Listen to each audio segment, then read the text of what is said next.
Hello students, welcome to my YouTube channel Nikhil PT Tips and Tricks. Today's topic is PT Reading Filling the Blanks. Reading module में हमारे पास 5 सब modules होते हैं जिसके अंदर 3 सब modules reorder paragraphs and 2 types of fill the blanks important होते हैं. Remaining 2 multiple choice multiple answer single answer unimportant होते हैं. अगर आपका टारगेट 8 ईच भी है तो भी आप अनइम्पॉर्टेंट टॉपिक्स जो कि है multiple choice multiple answer single answer इसके ऊपर ध्यान मत देना. जो आज का टॉपिक है वो है reading fill the blanks reading, जिसको हम drag and drop fill the blanks भी कहते हैं. गाइस, बहुत सारे ऐसे स्टूडेंट्स हैं जो स्ट्रगल करते हैं पीटी रीडिंग में. अगर आप भी स्ट्रगल कर रहे हो तो ये वीडियो पूरी देखना. इसके अंदर मैं एक्सप्लेन करने वाला हूँ कुछ ग्रामर रूल्स जो आपकी हेल्प कर सकते हैं आपके क्वेश्चन को सॉल्व करने में, वो भी विद इन 2 मिनट्स के अंदर. यस, पीटी रीडिंग में टाइम मैनेजमेंट बहुत जरूरी है गाइस. अगर टाइम मैनेज नहीं कर पाओगे तो बाकी के जो क्वेश्चंस हैं उसके ऊपर आप सफिशिएंट टाइम नहीं दे पाओगे, हैंस आपके स्कोर्स कम आ सकते हैं. टाइम ना वेस्ट करते हुए हम आज का लेक्चर शुरू करते हैं. गाइस, फर्स्टली हम ऑनलाइन और ऑफलाइन क्लासेस देते हैं. ऑनलाइन क्लासेस आप कहीं से भी ले सकते हो. ऑफलाइन क्लासेस आप जलंधर के अंदर ज्वाइन कर सकते हो. फिजिकल क्लासेस हैं, हमारे एक्सपर्ट टीचर्स आपकी हेल्प करेंगे कम समय के अंदर. जैसे हमारे बाकी स्टूडेंट्स अच्छा स्कोर हासिल कर रहे हैं, आप भी कर सकते हो. ग्रामर रूल्स को समझने के लिए पूरी वीडियो एंड तक देखनी पड़ेगी, बीच में मत छोड़ना, नहीं तो कोई बेनिफिट नहीं होगा इस वीडियो का. फर्स्ट रूल क्या है? जब ब्लैंक इट विच या डैट के बाद में आता है तब हम क्या करेंगे, एस या ई एस वाला जो वर्ड होगा हम उसको यूज कर सकते हैं.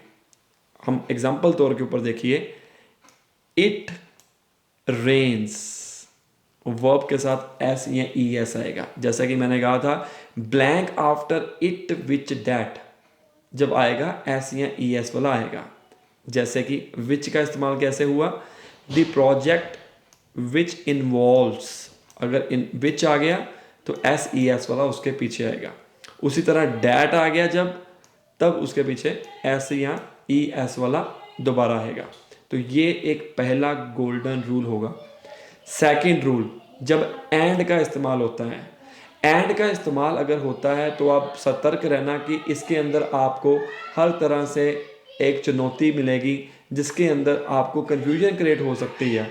राइट, अगर तो एंड के आगे सिंगुलर आता है, ब्लैंक जो है एंड के पीछे है लेकिन एंड के आगे सिंगुलर है तो उसके पीछे भी सिंगुलर आएगा. उसी तरह अगर एंड के आगे प्लूरल है तो एंड में बहुत ज़्यादा चांसेस हैं कि प्लूरल आएंगे.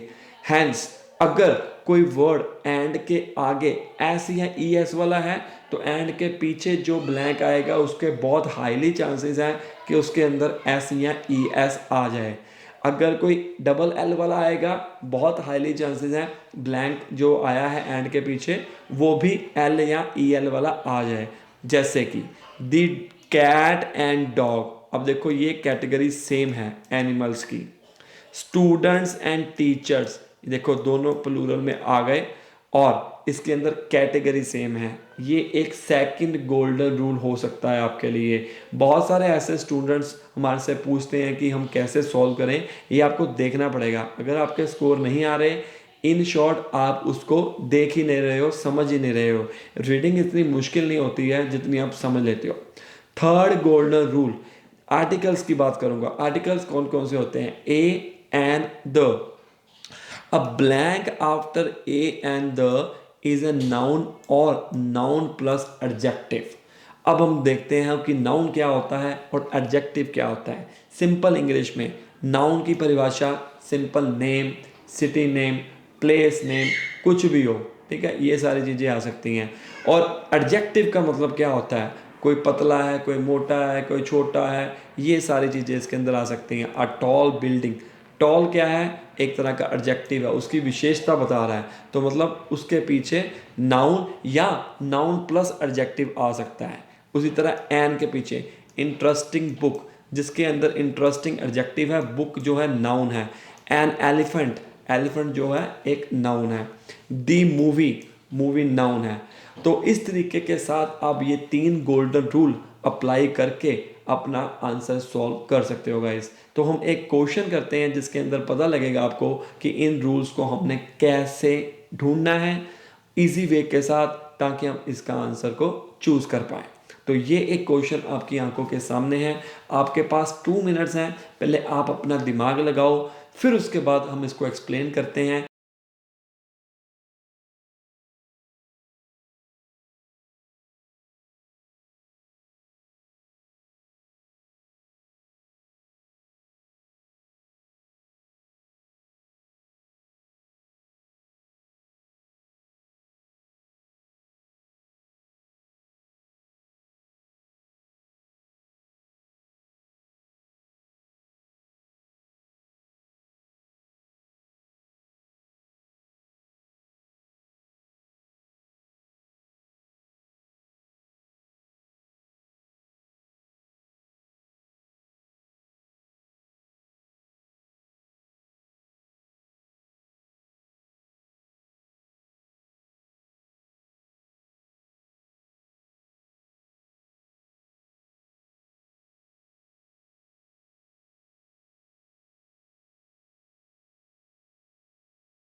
ऑलराइट स्टूडेंट्स, आई होप सभी ने क्वेश्चन सॉल्व कर लिया होगा। आप नीचे कमेंट कर दीजिए कि कौन कौन से आपने आंसर चूज़ किए हैं, ताकि आपको पता लग सके कि आपके कितने आंसर्स करेक्ट हुए हैं ईमानदारी के साथ। क्योंकि हम सारी वीडियो अगर देख रहे हैं तो वो सीखने के लिए देख रहे हैं, इसमें कोई बुरा नहीं है कि अगर आपके गलत हो जाते हैं। देखिए गाइस, जब भी फिल इन द ब्लैंक्स आता है, रूल नंबर 1 आपने क्या अपनाना है, शुरू से लेकर एंड तक आपने इसको रीड करना है, ताकि आपको इसका लॉजिक पता लग सके कि एक्चुअली में बात क्या हो रही है। अब ऐसे भी स्टूडेंट्स होंगे जिनकी इंग्लिश इतनी ज़्यादा वीक है, उनको पता ही नहीं लगेगा कि क्या बात हो रही है, उनके लिए भी ट्रिक मैं बताऊंगा। बट अगर आपका टारगेट 7 ईच है या 8 ईच है, तो आपको पूरा का पूरा क्वेश्चन पढ़ना पड़ेगा, ताकि उसके जो वर्ड्स के हेल्प से हम अपने जो ब्लैंक्स हैं उसको ढूंढ पाएँ। एक क्वेश्चन को सॉल्व करने के लिए बहुत सारी चीज़ें इकट्ठे काम करती हैं, राइट। अब देखिए, ब्लैंक के आगे और पीछे हमने ये देखना है कि क्या चीज़ें इस्तेमाल हो रही हैं। फॉर एग्जांपल ये देखिए, डैड का इस्तेमाल हुआ है, यहाँ पर ऑब्जेक्ट्स एंड का इस्तेमाल हुआ है, ब्लैंक के आगे द का इस्तेमाल हुआ है, और यहाँ पर देखो, यहाँ पर वाज का इस्तेमाल हुआ है, फोर का इस्तेमाल हुआ है ब्लैंक के आगे, लेकिन इसके पीछे एंड एस्ट्रोलॉजिकल पर्पसेस का इस्तेमाल हुआ है। तो बड़े ही ध्यान से इसको देखना है। बहुत सारे ऐसे ब्लैंक्स आ जाते हैं, जैसे कितने 5 ब्लैंक्स हैं, 5 में से आपको मैं कहता हूँ 50 to 60% जो ब्लैंक होते हैं वो आपको इन्हीं ग्रामर रूल्स के सहारे सॉल्व हो सकते हैं गाइस। अगर आपका 6 ईच का टारगेट है, तो अगर आप इन ग्रामर रूल्स को देखोगे तो definitely you can pass this exam. चाहे वो 7 ईच भी हो, 8 ईच भी हो, उसके लिए मेहनत थोड़ी सी ज़्यादा करनी पड़ती है। दूसरा स्टेप आपने क्या करना है, फर्स्ट स्टेप आपने पूरा क्वेश्चन रीड करना है। सेकंड स्टेप, आप ब्लैंक के आगे या पीछे देखोगे कि कोई ग्रामर रूल यूज़ हो रहा है। इसके लिए आपको टेंसेस के बारे में जानना भी बहुत ज़रूरी होता है, ठीक है। वो मैं अगली वीडियो में ट्राई करूँगा कि टेंसेस भी कवर कर दिया जाए। ये एक पूरी सीरीज़ बन रही है ताकि आपको एग्ज़ाम तक जो भी आपको प्रॉब्लम आए वो ख़त्म हो जाए, पूरी की पूरी सीरीज़ चेक करना। तो अभी दूसरा स्टेप क्या है कि आपने ब्लैंक के आगे पीछे देखना है। तीसरा स्टेप क्या है, आप ऑप्शंस को रीड करिए। क्या आपको लगता है कि इन ऑप्शंस में कोई ऐसे वर्ड हों जो आपकी हेल्प कर सकते हैं? जैसे कि डैट, डैट के पीछे रूल नंबर 1 क्या मैंने समझाया था, डैट के पीछे क्या आता है, एस या ई एस वाले जो हैं वो आएंगे। जस्ट होल्ड ऑन, मैं इसका कलर चेंज कर लूँ, एस या ई एस वाले आएंगे। ये देखिए ये डैट वाला आ गया, और उसी तरह यहाँ पर है डैट। अब एस या ई एस वाले ही आएंगे फर्स्ट के ऊपर, ठीक है। तो वो कौन से हो सकते हैं, ये देखिए रेगुलरिटी है नहीं, डिपार्चर नहीं, एडवेंट नहीं, phenomena no, concert no, departs है, कैलेंड्रिकल नो, और एनकम्पासेस है। अब इन दोनों में से, अब हमारी देखो इन दोनों में से एक आंसर यहाँ पर आएगा, लेकिन वो कौन सा आएगा अब हमें समझना है, अपना सेंस यूज़ करना है। ग्रामर रूल्स कई बार आपको क्वेश्चन तक पहुँचा देंगे, आंसर तक आपको बता देंगे। देखो आउट ऑफ कितने ब्लैंक्स हैं, 1 2 3 4 5 6 7 8, यहाँ पर 8 ब्लैंक्स हैं, ठीक है। अब आउट ऑफ 8 ट्रिक ने बता दिया कि भाई आंसर इन दोनों में से एक है, क्योंकि इसके अंदर एस ई एस जो लगा हुआ है वो यहाँ पर आएगा। अगर आपको दिक्कत आती है, अगर आपको आंसर इजी में पता लग जाता है, जैसे कि कई बार डायरेक्ट आंसर मिल जाता है, अब एस वाला या ई एस वाला एक ही होता तो ये वो यहाँ पर आ जाना था, इस केस में 2 हैं, तो हम आगे बढ़ेंगे। The study of all extraterrestrial objects and dash, okay, until the dash of the telescope and देखो and आ गया, and the discovery of laws। अब जो and है, and के आगे blank आया, मतलब हमें यहाँ पर जो आएगा वो इसके रिलेटेड होना चाहिए। दी डिस्कवरी, कोई ऐसा वर्ड कोई डिस्कवरी के रिलेटेड हो वो हम करेंगे। The study of astronomy was primarily dash with nothing. अब यहाँ पर देखो वाज आ गया, वाज के पीछे इज आर एम वर्ब के पीछे लगता है, या तो आएगा ईडी वाला या थर्ड फॉर्म वाला, राइट। क्योंकि टेंसेस अगर आप पास्ट कॉन्टिन्यूस की बात करोगे, एस वहाँ पर वर्ब के जो वर्ब आएगी first form verb plus ING plus was या वर्ब लगता है, ठीक है। उसी तरह यहाँ पर हम देखेंगे with nothing and probably for dash and astrological purposes. यहाँ पर देखो एस्ट्रोलॉजिकल पर्पसेज लगा हुआ है, तो हमारा ये देखते हैं कि इसके रिलेटेड कोई वर्ड है। ये देखिए यहाँ पर आ गया हमारा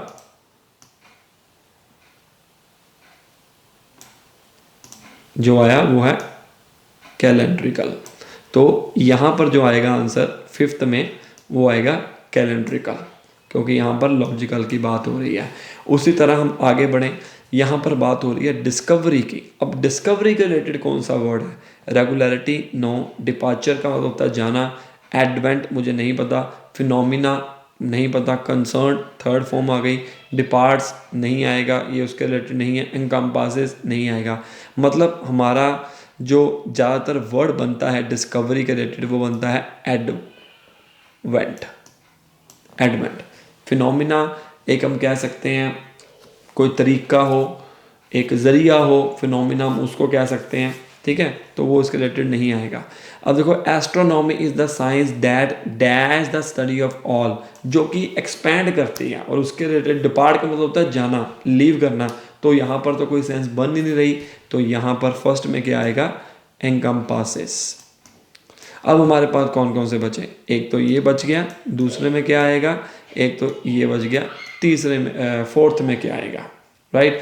अब देखिए यहाँ पर होता क्या है, अब हम बात करें वास, वास की बात की हुई है, यहाँ पर आईएनजी वाला आएगा, या तो आएगा हमारे पास ईडी वाला या थर्ड फॉर्म आएगी। तो जैसा कि मैंने आपको बताया जो एक ही थर्ड फॉर्म है वो है कंसर्न्ड, तो यहाँ पर हमारा फोर्थ में आएगा कंसर्न्ड। अब हम बचें दूसरे के अंदर, अब दूसरे के अंदर बात करते हैं रेगुलरिटी। यहाँ पर बात क्या हुई है, यहाँ पर study of all extra terrestrial objects and dash until the dash of the telescope, okay। so यहाँ पर हम पहले देखते हैं कौन कौन से चले गए हैं, कैलेंड्रिकल भी चला गया, एनकम्पासेस भी चला गया, कंसर्न भी हो गया, एडवेंट भी हो गया। अब यहाँ पर हम चेक करते हैं कि क्या आएगा। देखो डिपार्ट्स की तो बात हो ही नहीं रही, तो डिपार्चर और डिपार्ट्स नहीं आएगा। अब देखिए अब हमारे पास दो रह गए हैं, रेगुलरिटी और फिनोमिना। अब आपको क्या लगता है इसके अंदर क्या आना चाहिए? सिचुएशन को समझिए, बाकी हमने सारे ब्लैंक्स भर लिए हुए हैं। तो वो एक तरीके के बारे में बता रहे हैं, एक ज़रिए के बारे में बता रहे हैं, एक रास्ते के बारे में बता रहे हैं। उसके लिए हमारे पास आएगा फिनोमिना। ठीक है, तो आंसर क्या आ गया हमारे पास? फर्स्ट में आ गया एनकम्पासेस, सेकंड में फिनोमिना, थर्ड में आ गया हमारा एडवेंट एडवेंट, फोर्थ में आ गया कंसर्न्ड, ठीक है, और फिफ्थ में क्या आ गया हमारे पास? लास्ट एंड वाला जो था वो कैलेंड्रिकल देख मिल गया। अब आपने देखा होगा, इसको थोड़ा सा डिलीट कर देते हैं ताकि आपको पता लग सके एक बार फिर। अब आपने देखा होगा कि हमने लास्ट वाला जो ब्लैंक है वो हमने पहले सॉल्व कर लिया। ऐसा हो सकता है आपके साथ गाइस, क्योंकि रीज़न क्या है, आपको क्वेश्चन जैसा कि मैंने आपको कहा था कि पूरा आपने पढ़ना है। अगर पूरा क्वेश्चन पढ़ोगे तो ही आपके अच्छे स्कोर्स आएंगे, अदरवाइज नहीं आएंगे, क्योंकि पूरे क्वेश्चन को रीड करने में हमारे को टाइम चाहिए। अब देखो 2 मिनट्स का क्वेश्चन है, आपको इसके अंदर 2 मिनट्स के अंदर अंदर करना है और हमने कितना टाइम इसके ऊपर लगा दिया। क्यों? क्योंकि अभी आप लर्निंग मोड के ऊपर हो, समझ रहे हो। जितनी देर तक आप समझोगे नहीं उतनी देर तक स्कोर नहीं आएगा गाइस। तो अगला देखते हैं एक और, जैसे कि मैंने बताया वाज वर के पीछे वर्ब के साथ आईएनजी या थर्ड फॉर्म आता है। ठीक है, blank after was were will be the word V N G plus और री। फॉर एग्जाम्पल जैसे कि लास्ट आंसर में मैंने किया था कंसर्न, जब बी भी आता है तो भी थर्ड फॉर्म आती है। और यहाँ पर देखिए the last blank is before and जो मैंने डिस्कस कर लिया ऑलरेडी, उसी के सिमिलर आता है। अब एक और क्वेश्चन करते हैं।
ऑलराइट स्टूडेंट्स, तो सबसे पहले आप ये देखिए कि आपने कौन कौन से आंसर्स लगाए हैं। नीचे कमेंट कर दीजिए जल्दी से जल्दी, फिर हम इसको एक्सप्लेन करते हैं। All good, okay. सो जैसा कि मैंने कहा था कि रूल नंबर 1 आपको पूरा क्वेश्चन रीड करना है। रूल नंबर 2 आपको ब्लैंक के आगे और पीछे देखना है। ये देखिए यहाँ पर एंड लगा हुआ है, इज़ लगा हुआ है और व्हेन लगा हुआ है और बी लगा हुआ है, इन लगा हुआ है, दैट लगा हुआ है। तो ये हमारे सॉल्व करेंगे। अब देखो, dance has played an important role in many musicals, in some dash, in some under estimating, in some price, in some enhances, introduce, in some cases, yes। देखो ये तो सुनने में ही अच्छा लग रहा है, कई बार हमारी कॉमन सेंस काम कर जाती है गाइस। रीज़न क्या है, कोई वर्ड अगर आपको सुनने में अच्छा ही नहीं लग रहा तो वो कैसे आ सकता है। अब इन सम केसेस, हालांकि मैं इसके ऊपर श्योर हूँ, बट आपको क्या करना है, ज़रूरी नहीं है कि आपको इसी के अंदर आंसर लगा के आपने आगे भाग जाना। नो, आप आगे बढ़िए और देखिए कि इसको कैसे हम सॉल्व कर सकते हैं। बाकी कोई और ऑप्शन तो नहीं है। Spectacle, critical, effective areas, no. अब इसके जो फर्स्ट ऑप्शन है उसको रीड करते करते हमने बाकी ऑप्शन भी रीड कर लिए, जिससे हमें ये पता लग गया कि ये वाले ऑप्शंस अगर माइंड में होंगे, रीड किए होंगे, तो हम बाकी ऑप्शंस को ढूंढ सकते हैं। नेक्स्ट आ गया, dance numbers are included as an excuse to add to the colour and dash of the show, but dance is more, क्या है, when it forms an integral part of the plot. Dance जो है वो बहुत ज़्यादा क्या है, यहाँ पर पॉजिटिव की बात की गई है, पॉजिटिव थिंग की बात की हुई है। Is enhances ना, price no, underestimating no, introduced no, in some cases चला गया, स्पेक्टिकल नहीं, क्रिटिकल नेगेटिव है, इफेक्टिव और एरियाज, आंसर आएगा हमारा इफेक्टिव। थर्ड में इफेक्टिव है, सेकंड नहीं मिल रहा हमारे को, नो प्रॉब्लम, आगे बढ़िए। An early example is Richard Rogers on Your Toes 1936, in which the story about classical ballet meeting the world of jazz enabled dance to be। B का मतलब आपको यहाँ पर क्या लगाना है, थर्ड फॉर्म, और थर्ड फॉर्म जो है underestimate, price, enhances, introduced, yes only introduce ही है। डायरेक्ट आंसर आपको यहाँ पर मिल गया। इसलिए मैं कहता हूँ ब्लैंक के आगे और ब्लैंक के पीछे, आपको यकीन मानो 5 में से 1 और 2 ऑप्शंस तो डायरेक्ट आपकी आंखों के सामने होंगे, लेकिन जब आपके ग्रामर रूल्स ही नहीं होंगे क्लियर तो हम नहीं कर सकते हैं इसको। Fourth, in that way dash, अब देखो डैट के पीछे क्या लगता है, मैंने अभी आपको बताया क्या लगता है, एस या ई एस वाला। अब देखें एस ई एस वाला कौन सा है, एक तो है एरियास, वर्ब के साथ एस या ई एस चाहिए, एनहेंसिस, और क्या है, कोई भी नहीं है। आंसर हमारा क्या आएगा, एनहेंसिस, लास्ट में यहाँ पर आ गया एनहेंसिस। एरिया वो वर्ब नहीं है, एनहेंस इज अ वर्ब और उसके पीछे एस या ई एस। देखो पहला भी निकल गया, तीसरा भी, फोर्थ और 5, सारे 5 हो गए। सिर्फ सेकंड वाला जो है वो अब हम चूज़ करते हैं। अब हमारा यहाँ पर दिमाग लगेगा। देखो एक्चुअली में होता क्या है, ज़रूरी नहीं है कि आपको सारे ब्लैंक ग्रामर रूल के ज़रिए ही सॉल्व हो जाए, ऐसा नहीं होता है गाइस, वो डिपेंड करता है। एक्चुअली काफ़ी सारे, देखो 5 में से 4 जो हैं वो हमने सॉल्व कर लिए, अप्रॉक्सीमेटली 80% हमारा सॉल्व हो चुका हुआ है क्वेश्चन। अगर आपको 8 ईच भी चाहिए तो भी, 6 ईच चाहिए उसके लिए तो बहुत अच्छे स्कोर, आपके हाईली चांसेस है कि अच्छे स्कोर्स आ जाएंगे, ठीक है, 7 ईच के लिए भी। अब हमें यहाँ पर देखना है कि क्या आएगा। देखो समझो, dance numbers are included as an excuse to add the colour and dash of the show. Critical नहीं, यहाँ पर पॉजिटिव की बात हो रही है, नहीं आएगा। प्राइस भी नहीं आएगा, अंडर एस्टिमेट भी नहीं आएगा, अंडर एस्टिमेटिंग नहीं आएगा क्योंकि इज आर एम यहाँ पर लगा नहीं हुआ टू ऐड द कलर। बचा क्या हमारे पास, सिर्फ स्पेक्टिकल। हालांकि मुझे नहीं पता लग रहा कि इसका आंसर स्पेक्टिकल आना है या नहीं आना है, बट जो बाकी ऑप्शंस बचे हैं अगर हम उनको पुट करके देखते हैं वो तो जचते ही नहीं है, तो हैंस हमारे को यही आंसर मिल गया, राइट। तो गाइस आई होप आपको वीडियो अच्छी लगी होगी, सीखने को काफ़ी कुछ मिला होगा। अगर मिला है अपने फ्रेंड्स के साथ शेयर करिए, चैनल को सब्सक्राइब कर लीजिए, और अगर आप ऑनलाइन क्लासेस लेना चाहते हैं सामने दिए गए नंबर के ऊपर कॉल करिए, व्हाट्सअप करिए, हम आपको आपके टाइम के अकॉर्डिंग क्लास दे सकते हैं, वो भी 1 to 1। या अगर आप फिजिकल क्लासेस लेना चाहते हैं, जलंधर सिटी में हमारा इंस्टीट्यूशन है, सामने दिए गए नंबर के ऊपर, इंडिया के नंबर के ऊपर आप कॉल कर सकते हैं। यकीन मानो समझ के करोगे तो इजी वे के साथ आप इसको सॉल्व कर सकते हो, वरना भटकते रहोगे, पता भी नहीं लगेगा कि स्कोर क्यों नहीं आ रहा। All the best.